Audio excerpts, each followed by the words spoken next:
lead, or Mike's hot. Yeah, River's taking over. Can you imagine if we had Jamin Johnson slate? Oh, dear God. No Blue Demons on this slate. No Blue Devils either, but 16 games nonetheless. What's up, everybody? Day 2 of day 1 of round 1.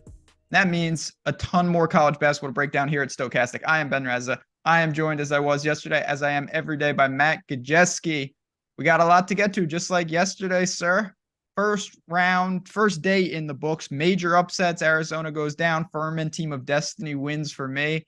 How are you feeling on this Friday? I'm feeling better, man. I feel like every single day I get 5% better from that just sickness that ravaged me last week. So I think this is the best we felt in about 10 days. So doing good. Right. Basketball yesterday was a little suspect at times, but I think this was always viewed as the marquee day. This is the day with a lot of the great matchups, and I'm excited for it. We got a lot of 1 seeds out of the way, a lot of lopsided matchups out of the way. Just fantastic. I will say shout out to the community. I saw a lot of Stokastic avatars up top on tournaments. Really love to see that. Hopefully it was because of us. If not, we're going to take the credit because you're sporting the avatars. So we appreciate you guys. Nonetheless, really, really good stuff. Friends, if you're in here, hit the like button, subscribe to the channel. We're going to talk about everything going on, but we got to start with the games because we got a lot to get to. And we start with a 7-10, an intriguing close matchup in USC and Michigan State. 1.5 point spread, 137.5 point total. Pac-12, obviously, Arizona disgraced themselves, but we never know how good a team like USC is. Michigan State and Izzo, staple of the tournament. Talk to me about this game to get us started. Yeah, you hear a lot of things about the Pac-12. Pac-12's overrated. And then, teams like UCLA will go all the way to the finals from a play-in game. So there's definitely things to unpack within the conference. Tight spread, middling total for DFS. I don't think we have a ton of interest in the game overall. It is a clash of styles here. Michigan State is awful on the interior. If you look at like BPR, Bayesian performance rating, which I think is a great way to evaluate how these players perform on offense and defense. Hauser is one of the worst defenders in the country in the interior. Michigan State kind of plays through their guards on defense, which creates a mismatch that USC could maybe take advantage of. The problem is they just don't have really consistent forward play on offense. That's not how they score. So Joshua Morgan kind of stands out as a value play. He's kind of fluctuated between upper 20s, and then he's had a couple foul games where he plays, like 10 minutes a game, but he's 5,100. Vincent Iwuchukwu is not playing today, so I think the minutes are a little more secure for Morgan. But otherwise, we're kind of back to the debate. Do you want to play 9K Boogie Ellis on a team with a 68 team total shooting into where Michigan State's actually a little better on defense? Same thing with Drew Peterson and Kobe Johnson. Or would we rather pick our spots elsewhere? So that's kind of how I see USC. And then on the other side, Michigan State's actually awesome at shooting threes. They're 4th in the country in 3-point percentage, but they're 292 in 3-point attempts. Instead of actually working with the strength of their offense, they just throw the ball into Hauser every single play. And obviously, it's led to some struggles for them throughout the year, and it's going to be a big struggle for them here because USC is 2nd in the country in interior defense. They're really strong inside. What they lack in scoring on offense there, they definitely have on defense. This team is elite in interior defense. I like USC in the game, but I think this is a spot where there's just not a lot of value for overall DFS, if that makes sense. Yeah, no, it definitely does. And I just want to highlight one more player, a guy like Tyson Walker. He might not come off the court. Is that enough to keep him relevant, or is it just the same story that 7,300 is just not a price you're willing to pay? I think he's in play for GPPs. His rates are okay. He's actually pretty peripherally involved. Decent rebound rate at 13%, 22% assist rate. He'll do things other than just shoot, which I like. But even then, I think I'd probably rather find the salary to go up to Hauser or Hogard with the better rates, but probably going to just pick other spots. As we'll talk about, there's a lot of these underseeded teams that have like usage dominators at the same price.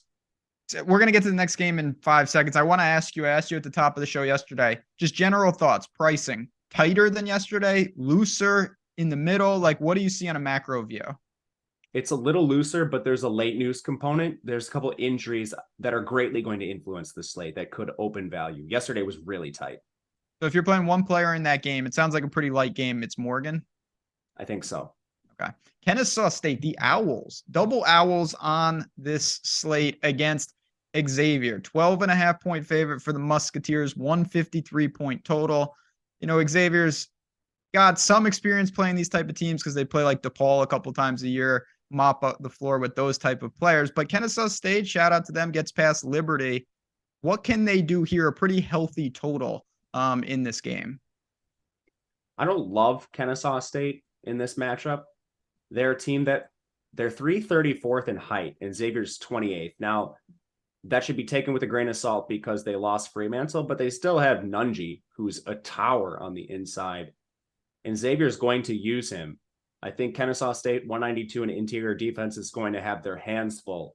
Unless Nunji fouls right away, this is one of the biggest mismatches on the court. I know I was supposed to start with Kennesaw State, but I'm starting with where That's they're fine. weak. So with that said, this team does shoot threes really well. They're 33rd in three-point percentage. Xavier is 232 in three-point defense. Outside the top 200 is not great. So this could be a game that's a little up and down, reflected in the total. For the Kennesaw State guys on offense, they do have some underpriced players here. Terrell Burden at 6,500. And this is kind of why I don't want to play like Hauser or Hogard. He's 6,500. Is a 17% usage rate, nearly 20% of the shots, 36% of the assists. And they have a 70.5 implied team total. That's better than either team in the previous game. Now they're double-digit underdogs, but if it plays to the spread, there's a lot to go around with this team. Chris Youngblood, he's a little less involved. Straight up, I'd rather play Burden, but then you could even go down and play like a Brandon Stroud. Now the minutes are less secure with Stroud, but he's probably the biggest threat for a double-double on this team. To sum it all up, I think Burden is the best play. He's going to see 32-ish minutes, and then from there, the rotation gets a little wider. But Burden, really good play, price adjusted. Before we get to Xavier, I want to ask you about one guy in their front court in Robinson. You know, he's someone who can rack up some of the peripherals. Do you see any room for him on this Kennesaw State lineup? He's like Stroud for me, just not consistent minutes. This is a 9-man rotation. So for Stroud and Robinson, you're looking at like 25 to 28 minutes, just a little less secure there. Certainly a ceiling, but with Burden, you're only paying 500 more, 700 more, depending on your player of choice. And then you actually get some of the minute security and you have peripherals with him. I'm interested to see how Kennesaw State approach this, because if they really do try to make it up and down, I think Xavier might score 100 points in the game. I honestly think that's in the range because they're not going to be able to stop Xavier. Colby Jones, Boom, Nunji, like how do you allocate salary? You got 3 guys north of $8,000 in one team here. Where do you want to spend, if anywhere, for Xavier? Love this game.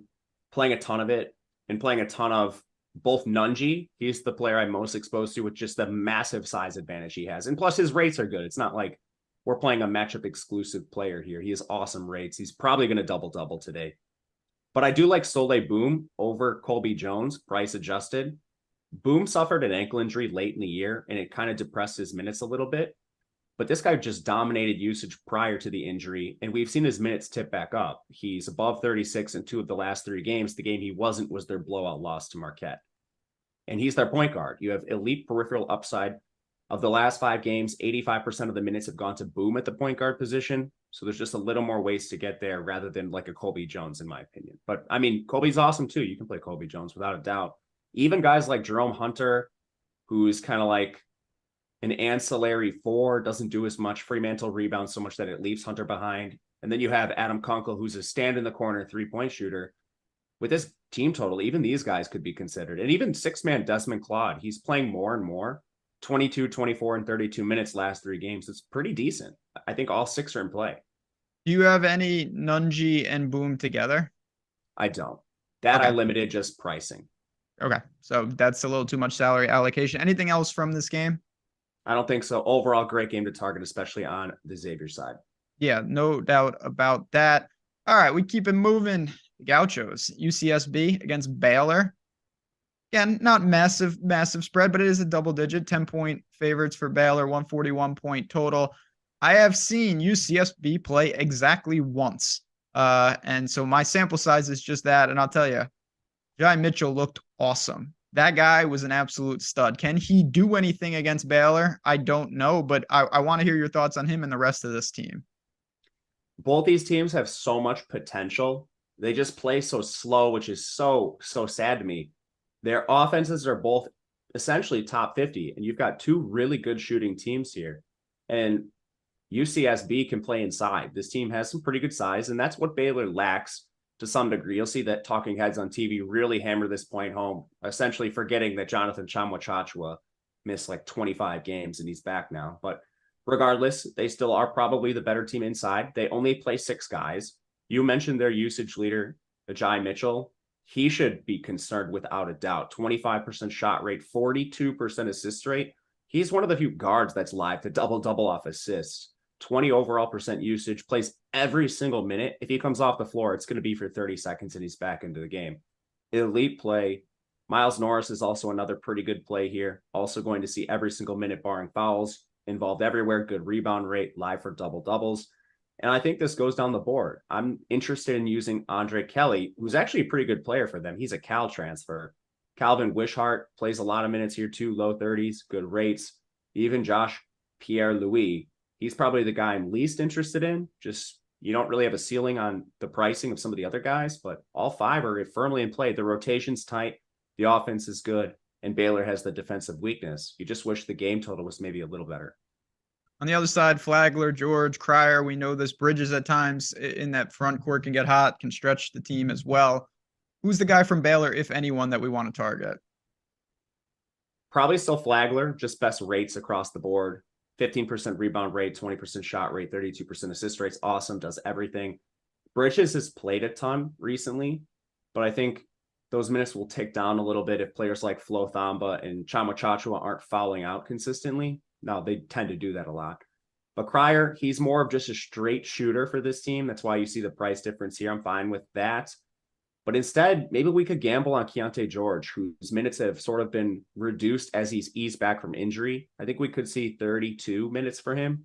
He was an 8K player before the injury. Now he's 6.8K. So I think that's particularly interesting as a buy low. And last thing with Baylor, Langston Love, game time decision here, had the scratch cornea. If he plays, he's immediately going to take all Dale Bonner's minutes and be just way better in them. And I guess there is one other thing to mention here too. Flo Thamba at 3.3K. We saw a couple foul games from him where he played 20 minutes. And then last game, he didn't foul and he went up to 29. It's somewhat tight in terms of value. So Flo Thamba, even though he's a win sprinter, 3.3K is just a lot of minutes. And he should be considered just for the raw minute value. Yeah, he racked up a whopping 0 rebounds in those 29 minutes. Again, watched every second of that game. Forward. Yeah, Iowa State, Kryptonite. They're on. We'll be talking about them. Don't worry about it. Let's keep it moving though. VCU and St. Oh, last question: is Mitchell Cash viable? He's in the conversation. Okay. I think I'd rather have Miles Norris. For Cash, just save yourself some money. But man, it's tough. You're splitting hairs between those two. It comes down to maybe pricing and what you have money left over for. But they're right there. VCU and St. Mary's, competitive 12-5 game here. The Gales 4-point favorite, 122-point total. We probably can get through this one pretty quickly because of the total. Or are there guys that we want to talk about? Ace Baldwin, I assume, is where you want to start. Yeah, he's just too expensive. So, I mean, even his rates, 17.5% shot rate, 35% assist rate, it's good. But if I'm going to take a team that has a 59 implied team total in a game that has a 122 total, I need like Tyler Kolek usage. I need like just straight up absolute baller usage. And Baldwin's good, but he's just not there. He's too expensive. Anyone on this team worth playing?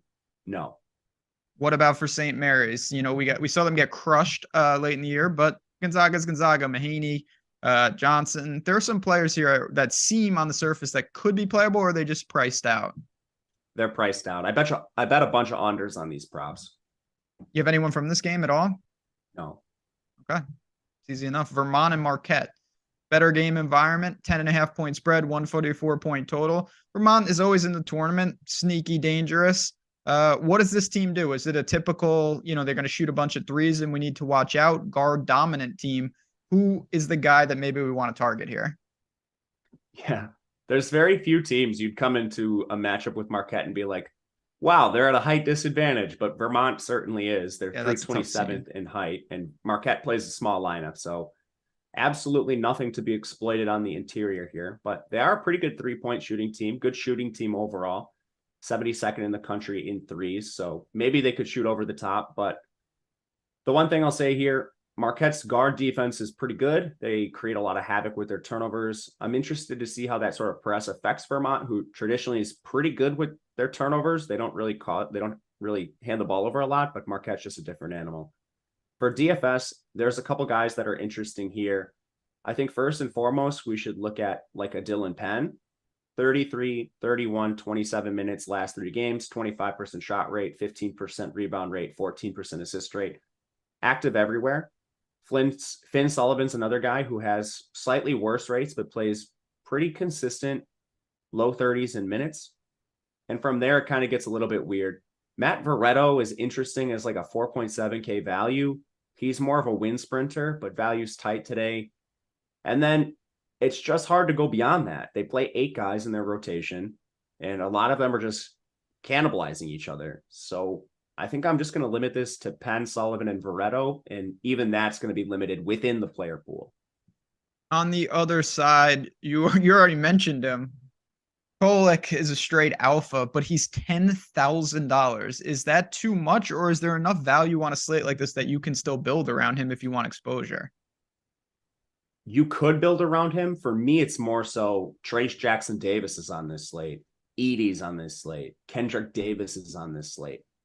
And Kolek's been amazing recently. His last 3 games, 25% shot rate, 24% rebound rate, shockingly.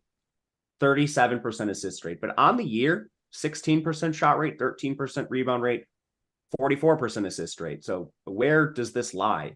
Honestly, it's probably somewhere in between. All these teams know he's their best player, and he's essentially the engine of the offense.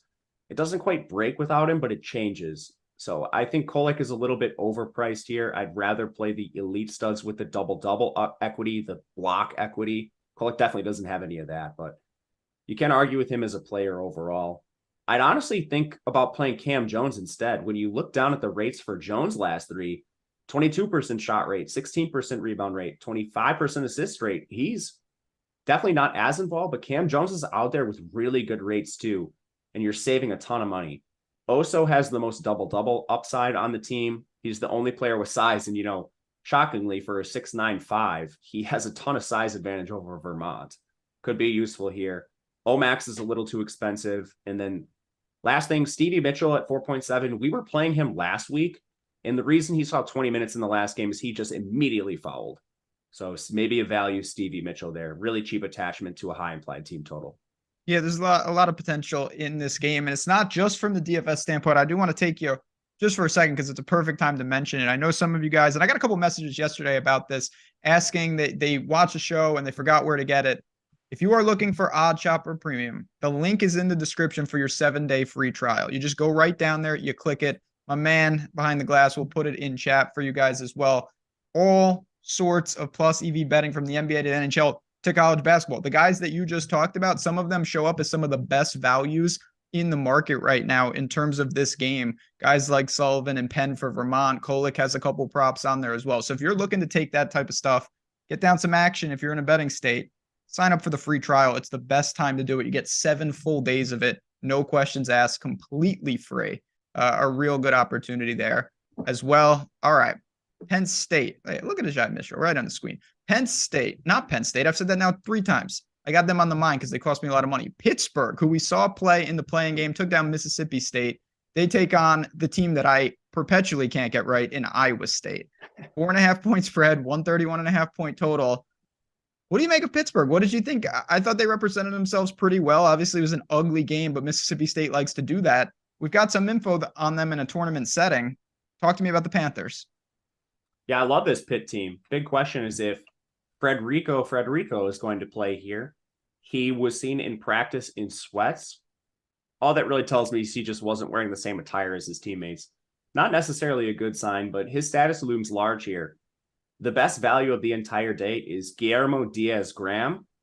And I ran the model on the back end. I put Frederico in and I took him out. If you take out Frederico, Diaz-Graham basically breaks the slate. In the last game without Frederico, he played 37 minutes. And the guy's a 7-foot monster. His rebound rate is already 18% last 3 games, and that's considering he was a backup for 2 of them. This guy might have like a 30% rebound rate if he doesn't foul, and Frederico is out. So he immediately is the best play of the game, of the entire slate. Assuming Frederico's out, this game is I'm in Central Time, it's at 2 p.m. You'll have this news early and you'll have swaps available. So I don't think it's really a bad idea to just put him in your lineup. And then if you need to swap, there's options later we can talk about. But that's the biggest thing with this game.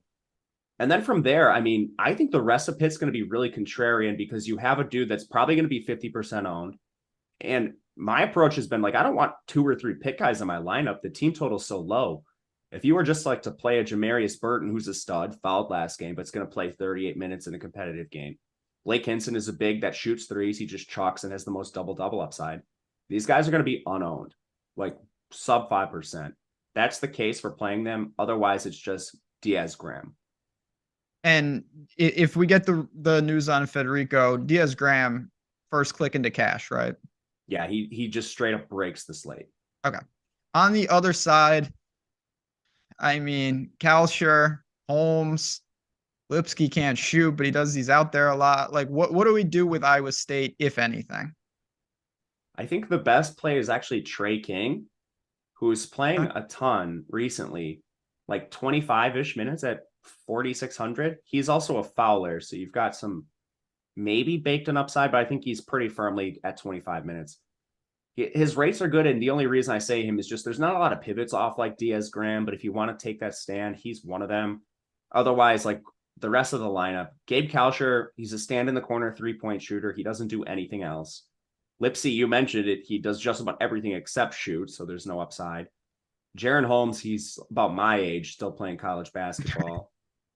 He does a little bit of everything, but he's also priced near the usage studs we talked about. And then like Osunusuni's kind of been benched for Trey King. They play a 9 to 10 man rotation on any given night. I don't have any Iowa State outside a one-off Trey King here and there. NC State and Creighton is a good game. 5-point spread. Blue Jays are favorite. 148.5 point total. You know, NC State's a team, we see these flashes and they look unbelievable. And then seemingly always against Clemson, they get destroyed. And I don't know what the deal is. You've got the big man Burns on the inside. You've got Joyner. You've got Smith. Guys that can create kind of their own shots. Expensive, but warranted, or are these guys overpriced? I think the studs are overpriced. I think NC State gets killed by Clemson because Clemson has like 3 dudes on the interior that are awesome. And NC State is horrific at defending the interior, which is also going to be a huge problem here against Creighton. Where did DJ Burns go last year, Ben? He was at Winthrop, right? Yeah, it was either Winthrop or Murray State, but I'm pretty sure. Anyway, he was playing like 20 minutes a game there, and now he's playing 30 for NC State. His rates aren't bad, but he's literally the epitome of like, I'm going to play 36 minutes or I'm going to foul out in 12. Yeah, Winthrop. His foul rate is incredibly high, and that's going to be a huge issue against Kalkbrenner and Kaluma on the interior. Aside from him, Jarkel Joyner's taken the reins from Terquavian Smith as sort of the usage alpha here. His rates are better across the board in every single statistical category, but he's 9K. And I wouldn't be surprised if like Turk takes it back. You have 2 just dudes that are very willing to take an awful shot at the expense of their team for like their own ego. So I think it's tough to get to both. Casey Morsal is a wind sprinter glue guy. The best play might be Jack Clark. His minutes are really hard to evaluate. He's been hurt twice now on 2 separate occasions, but he's now gotten 4 or 5 games under his belt and his minutes have ascended. Second most recent game, he fouled out in 19, but the last game he played 30 minutes. He has a good shot rate and rebound rate, and he's listed as a guard. He's like a 6'7" guard. He's going to be needed on the floor, I think, at all times with the big Creighton lineup that the Blue Jays are going to put out there. He's probably the best play here. And I want pieces at NC State. It's a really good game environment. So I think Jack Clark is going to be a guy. He's in my player pool right now, and I have quite a bit of him. I don't think I'm going to come off that stand. DJ Burns, he started at Tennessee. I never knew that. Anyway, that's neither here nor there. Kalkbrenner on the inside. You mentioned some of the limitations of that NC State defense. How big of a advantage does he have at 8,600? Is that a guy we want to play? Obviously, you got Schneiderman, Nemhard, Alexander, Kaluma. I mean, this team has got dudes. There's no doubt about it. I just created a rule that I want 1 piece of Creighton, and I tried to spread it out. Every advantage Kalkbrenner has, Kaluma also has, and Kaluma is cheaper. Minutes are a little less consistent for Kaluma, but he's still going to play 29 to 32 minutes. I love them both on the inside. They directly exploit this matchup. But, say NC State decides to dedicate some extra coverage to Kaluma and Kalkbrenner. Creighton has good shooters, too. This team, top 100 in three-point percentage, top 50 in three-point attempts. They've got Shireman, Trey Alexander, Nemhard. This team essentially reduces the minutes of their bench to nil when games are really competitive. And they haven't played a competitive game in 3 straight games. I'm just going to continue to mix and match all these guys. Right now, the 2 players I have the most of are Trey, Kalk, and then Kaluma's actually not far behind. But honestly, if you played Shireman, Nemhard, any of these guys, no issues whatsoever. Creighton's in a solid spot. Iona and UConn, 9.5-point spread. So competitive yet decisive favorite, 142-point total. Games in close to May, so both teams could have some fans there, no doubt about it. And we've kind of seen this. So where I want to ask you, we talked about this a little yesterday with Princeton, where, a mid-major has a real good interior player against the size of Arizona. Junior Joseph for Iona. He's on the court all the time. What is he going to have to do? Can he have any success against the bigs of UConn? Tough to say. They're similar teams. They're both actually really athletic. Iona is one of the best mid-major teams in the country. And they have the size and they have the athleticism to stop Sonogo. And you mentioned one player that takes advantage of that. Iona just doesn't have any bench whatsoever. They lost Quinn Salzinski. I believe he was a Louisville transfer early in the year. So it's kind of just Nelly Junior Joseph out there. With that said, he's expensive and his rates are worse than Walter Clayton, which is fine by me. Walter Clayton at 7.4K, I'd rather pay for him than Junior Joseph. They essentially have the same rebound rate last 3. Junior Joseph has a slight edge, but Clayton definitely is the edge assistant. Clayton doubles his shot rate. He plays the same minutes every single minute, and you're saving 1.1K. Danish Jackson's also right there, too, if you just want to be contrarian. But Clayton has the best rates on the team, and I think the prices should be swapped between NJJ and Clayton. Anything else in terms of secondary plays for Iona, or is it really, like you mentioned, Clayton and then a couple guys towards the top? Yeah, it's basically just the big 3. On the other side, Sonogo, we know, obviously, the big inside, you've got Hawkins, Jackson, Newton. What do you see from UConn here? Again, they're the favorites in a decently totaled game. Is it a team that you're interested in? Yeah, a ton of interest in UConn, 75.5 total. The player I like the most here is Andre Jackson. 6.7K. We saw him tick above 7K earlier this year. He battled injury, first of all, but then he came back and he started playing like 35 minutes a game. Last game, he fouled out in 15 minutes against Marquette. So right away, this is a guy who we can buy low on. His rates are good. He's not the highest shooter on the team. A lot of that goes through Hawkins and Sonogo, but his peripherals are so good that if we just get a rogue shooting game from him, there's an immense ceiling here. And again, I think we have a little bit of untapped potential because of the foul game. But outside of him, if you want to pay up Sonogo, we know what he does. You just hope they don't play him 28 minutes like they've been known to do. And Hawkins, he plays mid-30s in minutes, awesome shot rate, not as peripherally involved. So my preference, honestly, is to go down and play Jackson. But any of the big 3, no problems with. Newton and Caravan are a bit expensive for my liking, especially with, like healthy bench, Calcaterra, Naheem Aline, Hassan Diarra. They're all playing 15-ish minutes themselves. Fairleigh Dickinson got past Texas Southern, no problem. That game, oh my, I watched too much of that. They take on Purdue, 22.5-point spread, 145.5-point total. The Fairleigh Dickinson coach, he's not scared. He already is talking smack about Purdue. We'll see. I mean, St. Peter's can do it. Why not them? But I don't know about this. Robertson, Singleton, this guard combo, can they have any success today whatsoever? I think they're just going to have to bomb threes. That sounds, I mean, does that make them appealing? Like in terms of maybe they just take so much volume? It doesn't make them appealing from a raw projection standpoint, just like median projection. We go back to like Santa Barbara or even Kennesaw State, like with a Terrell Burden. Those players you can save $1,000 off of the Roberts or the Singleton. So I'd rather do that. Their team totals are a little better too. And I mean, like Purdue could score 90 points here and hold Farley Dickinson to like 40. Purdue, If this is crazy, Ben. Like Purdue's number one in the country in height, if I'm not mistaken. Yes, number one. Farley Dickinson is 363. This is not an exaggeration. Purdue is number one in height. Farley Dickinson is dead last. Out of all 363 teams, Farley Dickinson is last in height. They don't have anyone on their team taller than 6'6". how tall was St. Peter's? St. Peter's was small. Fools. Okay, that's actually a good point. You're definitely right. They had Casey and Defo. They did, but they were definitely you're absolutely right. I did not put that together. It's very, very disturbing. I'll say this. It's not going to happen, obviously. But if Purdue loses this game, not only should Matt Painter be fired, but he should be exiled out of the country. Now, they're not going to lose this game. Can Edey pay off an $11,200 tag if the game is out of hand and Purdue wins by 40? Maybe. He'd probably have like 7 blocks, but yeah.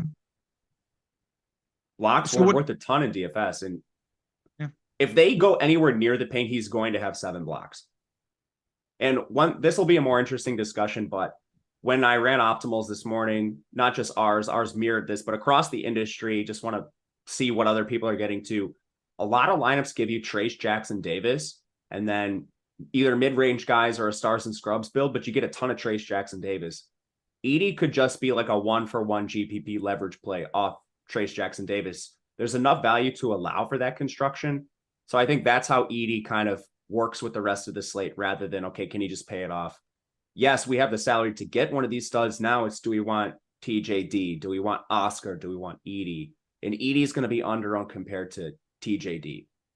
Anything else on Purdue worth talking about? Probably not. They run a weird rotation.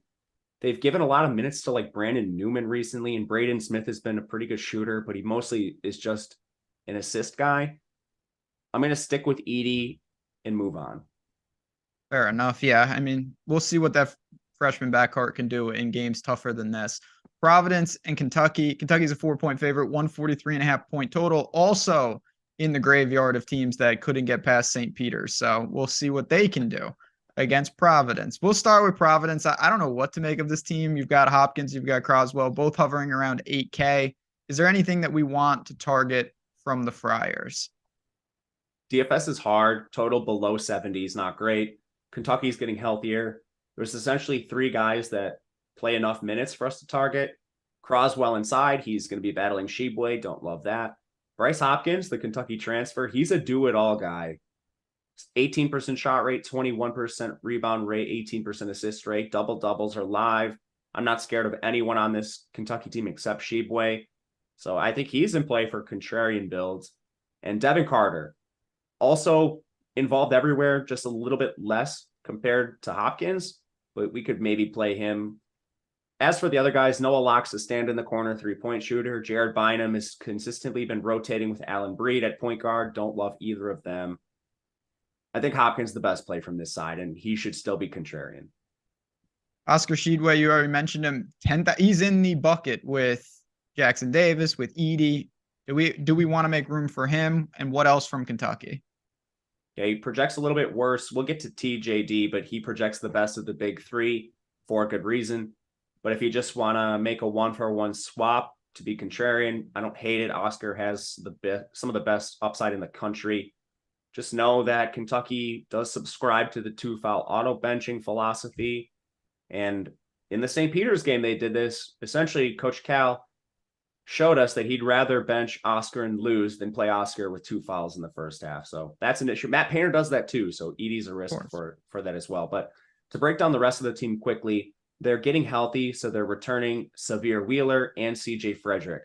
I think the Frederick news is more impactful. Wheeler was the starting point guard to start the year, but they benched him for Case and Wallace even before the injury. So I'm not really worried about Wheeler coming back. I think you could still play Case and Wallace without risk. But CJ Frederick, I think, could affect the minutes of like Antonio Reeves, maybe even Toppin to a degree. Frederick is a sharpshooter for this team, but he's been battling a rib injury, and every time he comes back, he re-injures it.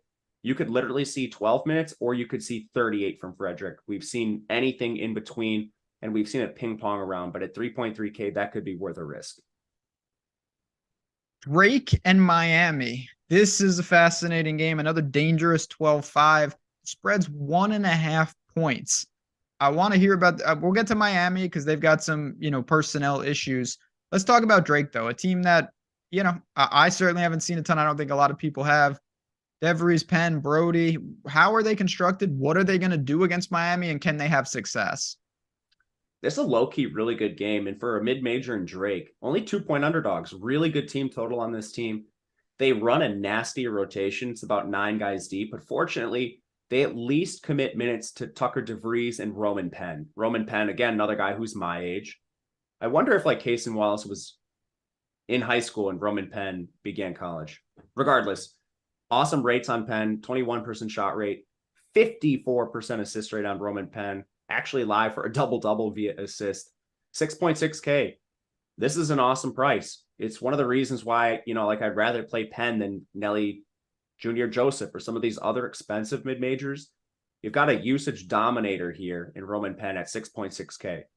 Even Tucker DeVries, who's more live for a double-double, probably because of the rebounds, I'd rather just save the money with Penn. We might be able to go cheaper here. DJ Wilkins, I think, should be in your punt player pool, somewhere between 25 to 30 minutes. Not great usage, but again, outside of Guillermo for Pitt, we're kind of starved for value, and that's why he's so owned. So he should be in the pool.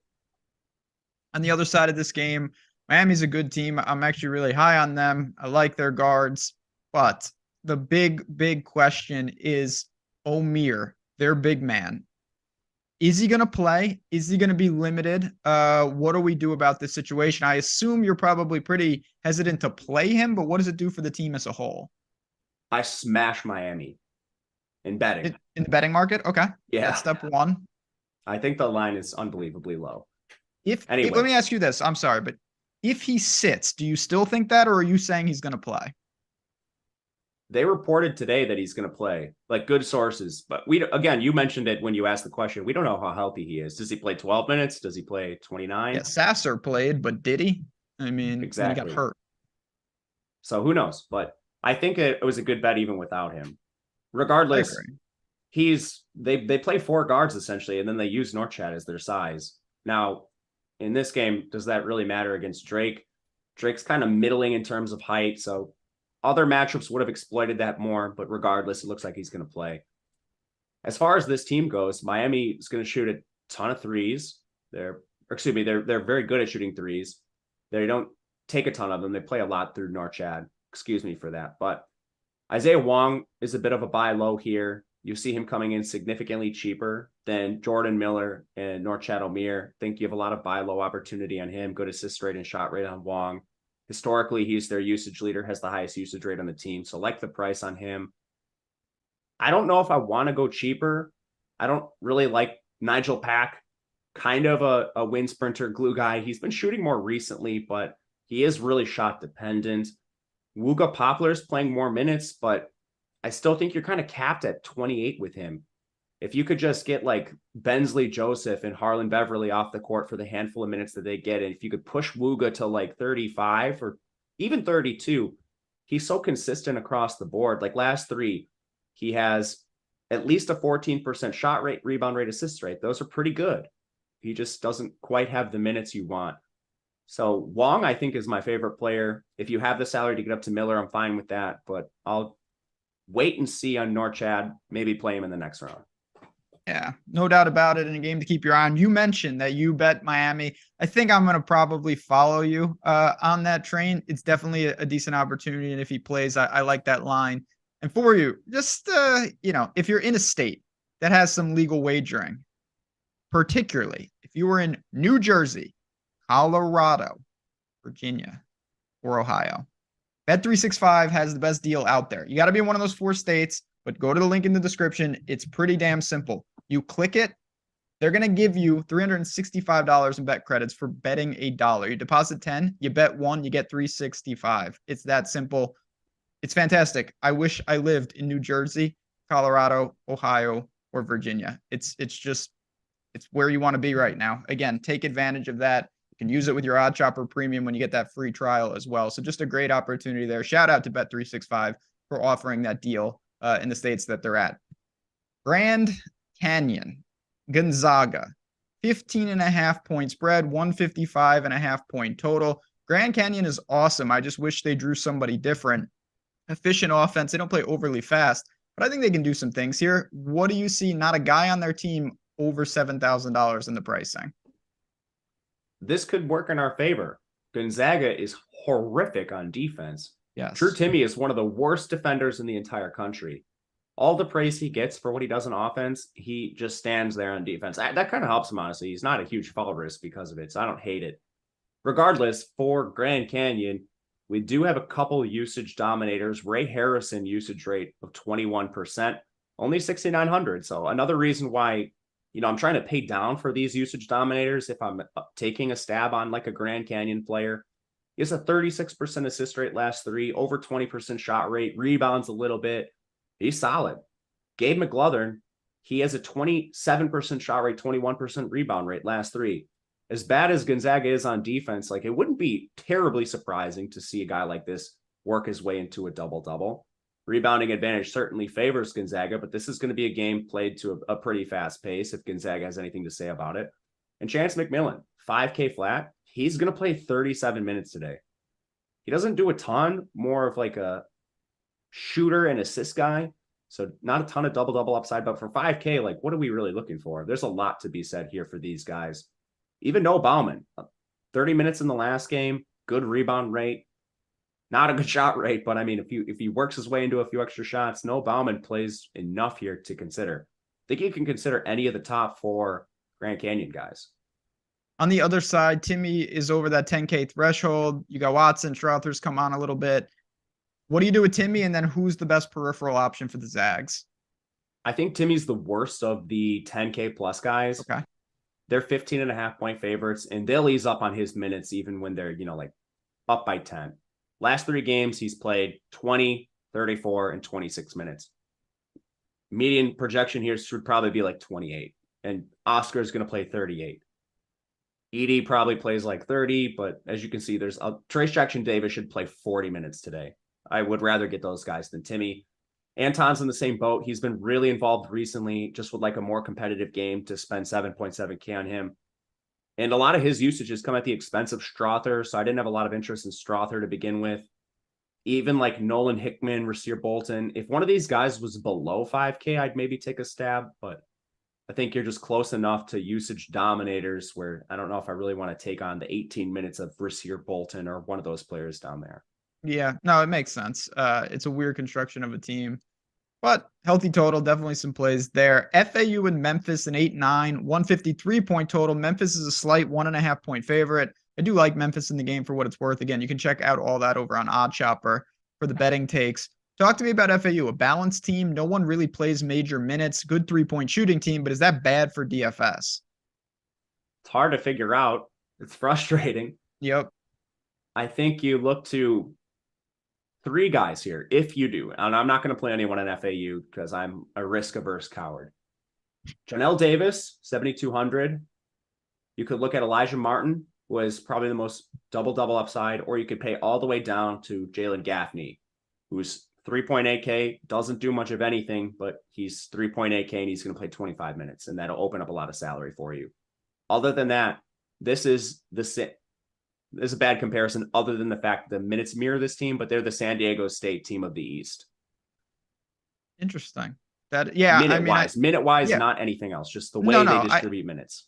I get it. I get it. On the other side of this, you mentioned earlier, we've talked about a lot of big-time salaries, and they've all been front court players. Kendrick Davis is not that. Guy lives on the court, unbelievable free throw shooter, elite scorer. Where does he fall in terms of salary allocation today? He doesn't project as well as Trace Jackson Davis, so you're not going to get a lot of him in like optimals, but certainly should be considered.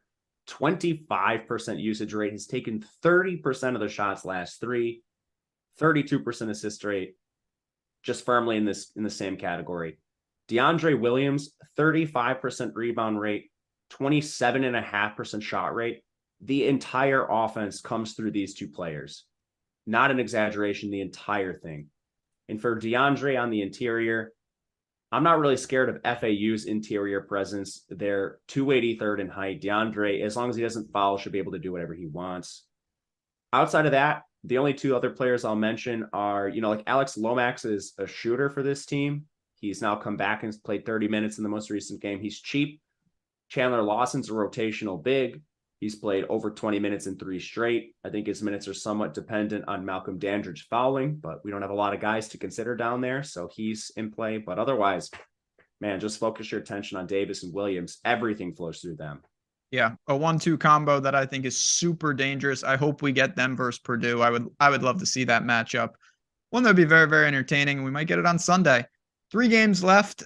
Montana State, Kansas State. Montana State was in the tournament, and then they got just biblically destroyed by Texas Tech. I think they're going to represent themselves much, much better this time around. Pretty solid defensive team. What do they do offensively? Brown seems like the guy, but is there more when we dig into the salary savers potentially? They try to play inside a lot. This team's awful at shooting threes, and they don't shoot a lot of them, so maybe that's just good identification on their part. As far as their height, it's pretty average.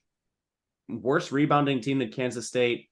They are good at defending the pick and roll, which Kansas State does a lot of. So, I mean, stylistically, that could be a good matchup. But otherwise, I don't really see it for Montana State.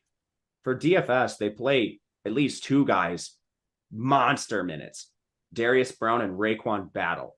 Raekwon Battle has played 38, 35, 34 minutes. Straight up, he's the stone chalk today in this mid-price range. And it's volatile. He has a 32% shot rate last 3 games, 25% of the year. No peripherals. None. This guy doesn't assist. He doesn't rebound. Shoots threes. Shoots, just like creates on his own. All he does is shoot. If he doesn't hit his shots today, he's going to bust a lot of lineups, making him very fragile chalk. With that said, I'm playing a fair amount of him just because of the price, and the usage is insane. Bello, I think, is interesting in that same price range. Obviously, no one on the team is going to shoot a ton with 32% of the shots going to Battle, but Bello has a 20% rebound rate. He's cheap and in the same range. Darius Brown, if you want to pay up, but again, he just doesn't have the shot rate because so much of it comes through Battle. Weird team with this crazy shot rate with one player, but I think you either play Battle, Bello, or you probably pass. I guess Rob Ford at 4,800, but again, like, you just don't have any upside shot-wise with anyone else. On the other side of the game, obviously, predominantly the points are supposed to come from Kansas State in this 140 total. You've got Key Johnson, you got Noel, you've got a bunch of bigs for this team. Is anyone underpriced, or are they all priced efficiently? I think Johnson and Marquise Noel are a little overpriced, but it's also a team that essentially has all of their usage coming through 2 guys. So you can't really overprice them too much. Johnson, elite double-double upside. Noel has the crazy assist rate, good shot rate on him. The only other player I think maybe to talk about is Cam Carter, and it's just a salary-saving 4.4K option. Don't love Cam Carter regardless, kind of a wind sprinter. But they rotate the bigs. Desi Sills plays a fair amount, but he's a bit of a wind sprinter himself. I'd rather play just a stud at 6.3K from a mid-major than get to Sills. Can you play Battle and Bello together? I wouldn't. Team total's really low. I actually created that rule to not do that. There you have it. 2 games left. This is a real fascinating game. It's just a 4.5 point spread. Kent State, a dangerous team who's got experience against really, played Gonzaga, played Houston, smoked Toledo to get here. They take on Indiana. I want to start with Kent State. What type of team are they? Sincere Carry's awesome. I've seen him play quite a bit, but he's almost $9,000. They got 2 guards north of 8K. Can this team carry and pay off their salaries, or again, just a little overpriced? Yeah, Carey's sick real life. I wish he was a little cheaper here. This Kent State team is small, and they take a ton of threes. They're not awesome at shooting them. 95th in 3-point attempts, 217th in 3-point percentage. They're still pretty good effective field goal. They score well inside. That's just where Indiana is going to defend you fairly well with Race Thompson back. As far as the player personnel, Sincere Carry's a contrarian spend-up option. Just really good shot rate and assist rate on him. Malik Jacobs has been wildly involved recently. 22% shot rate, 20% rebound rate, 30% assist rate last 3 games. every single minute on the court. He's a decent salary saver of $8,000 off carry if you want to take that approach. Mirren Thomas, sorry to Mr. Thomas, probably not saying your name correctly, but also double upside with him, 17% shot rate, 26% rebound rate. Solid pay down for this team. And even like a Jalen Sullinger plays every single minute almost. He's just this team's win sprinter. On the other side, Indiana, we've mentioned him all show already. Let's get to it. We'll talk about Hood Schifino, and I want to get your thoughts there. But Trayce Jackson Davis, $11,000, just raw points, highest upside on the slate. How do you go about this? That's 100% it. He should be in cash lineups. I think he's probably going to be 50% owned in tournaments, which I hate. Like, I think that's awful play, considering we have Sheboy, Edey, Kendrick Davis, DeAndre Williams. But there's no denying how good Trayce Jackson Davis is. If you want to play him and get contrarian elsewhere, that's certainly a good strategy. To speak to his rates, 27% shot rate, 29% rebound rate, 42% assist rate last 3 games. These are the best rates in the country. And there's not really much else to say. If you fade him, it's just solely off being contrarian. Does that render Hood Schifino not playable? Do you play them together? Was he not in play to begin with? What do you talk about besides Jackson Davis? Hood Schifino has played 40 minutes in 3 straight games, like every single minute. So he has a 21% shot rate too. A little more dependent on that shot rate, and he's been unbelievable shooting the ball recently, but he just doesn't have the same rates as like a Trayce Jackson Davis. So I'd rather find the salary or just pay for somebody else in this range. They play tight rotation. So like Miller Kopp is going to play 34 minutes here. He just is a complete wind sprinter. Race Thompson might have some hidden upside. He's played 30, 18, and 35 minutes. The 18-minute game was a foul game. So 5,700 is not crazy. But man, it's hard to not play Trayce Jackson Davis here. You mentioned the usage, the rates, all of that stuff, vital information. And I will say before we get to the last game, if you are looking for that type of information, if you want to see all Matt's projections, all the usage data, all that stuff, it is right as part of our March Madness package. It's on the homepage of Stochastic. You can go there or just go to the link in the description and click March Madness Platinum. It's right there. Super easy. If you're looking to play through the tournament, there is no better data, or use it in conjunction with some player props. Really good stuff. Again, before we duck on out of here as well, follow Matt on Twitter at Matt_Gajewski. You can follow me at JazzRaz DFS. You'll get all sorts of nonsense over there as well. But we got one last game to get to, and it's another team that we saw, and they looked, they were hitting crazy shots, but Arizona State, they dismantled Nevada. Now they get TCU, 5.5 point spread, 142-point total. What do you make of these Sun Devils? They looked like they were on fire the first time we saw them. They had a crazy shooting percentage in their last game, just way above their season average. Yeah, but props to them. They kind of are clicking at the right time. Really good wins. They beat Arizona on the buzzer beater, but they're an interesting team here. They went through their defense. They're outside the top 250 in offensive efficiency. That's going to be an issue against the top 40 defense in TCU. They're taller, I guess, and they probably have a height advantage here just without Lampkin for TCU. But man, this team's rough on scoring. And for DFS, they play a pretty nasty rotation. You're looking at like 7 guys. Desmond Cambridge probably in play as a contrarian 7K option, but even he's not live to see more than 33, 34 minutes. DJ Horn's probably in that range, but he's more of a shooter. I don't love anyone else from this team, really. I guess you could maybe look at like a Jemiah Neal at 4.5. He's been at 27, 23, and 19 minutes. Even Alonzo Gaffney at the Stone Men's been at 22, 9, and 21.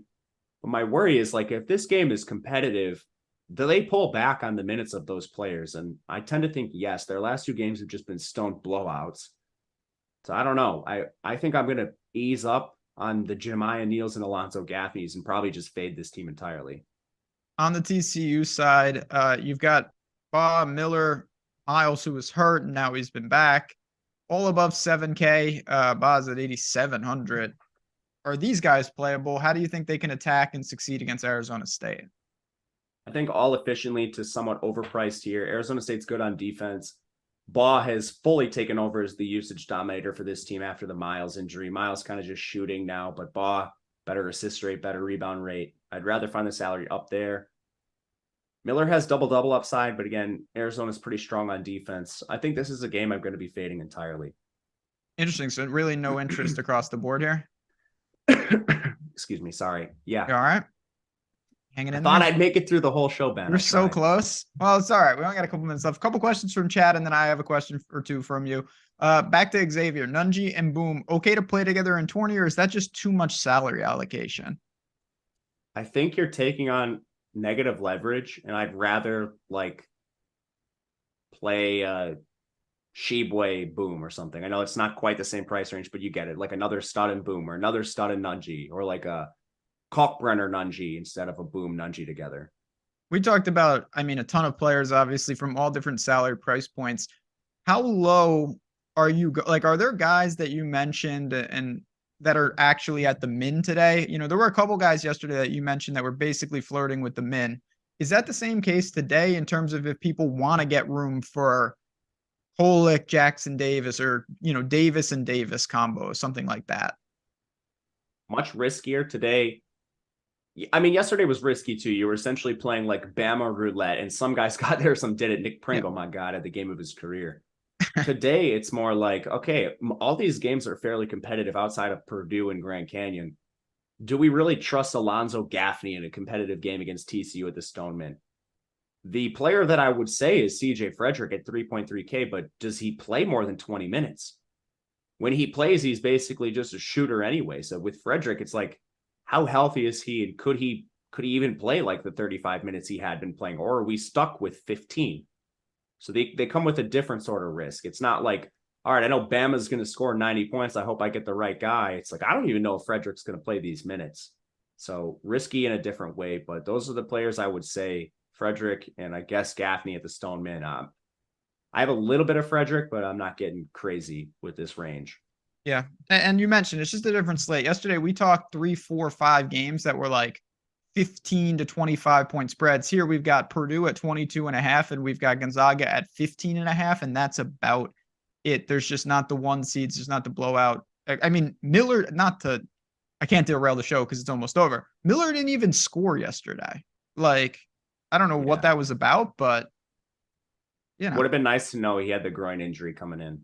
Yeah, I wonder how. Well, we'll find out. We'll see if Maryland can do anything against them, friends. But again, that's another story for another time. That's for tomorrow's slate. For today's slate, I think we're in good shape. Lock is about to hit, so we're going to bounce on out of here. Of course, there's content on content on content here at Stokastic. If you're looking for DFS, we've got you covered all day. And if you're looking for betting, Odd Chopper has you covered. For me, for Matt, for Mr. Jordan Klein behind the glass, we appreciate you guys hanging out. If you can hit the like button on the way out, it really does help us. And again, go to the links in the description of this video. I know people asked me yesterday, they forgot the code, blah, blah, blah. It's all there. You check it out. You get your free trials. You get your extra money, and you're in business. But good luck. Take something down. Take a tournament down and tweet us. We want to see those screenshots. But until tomorrow, good luck, friends. Enjoy the games. And we'll talk to you guys soon.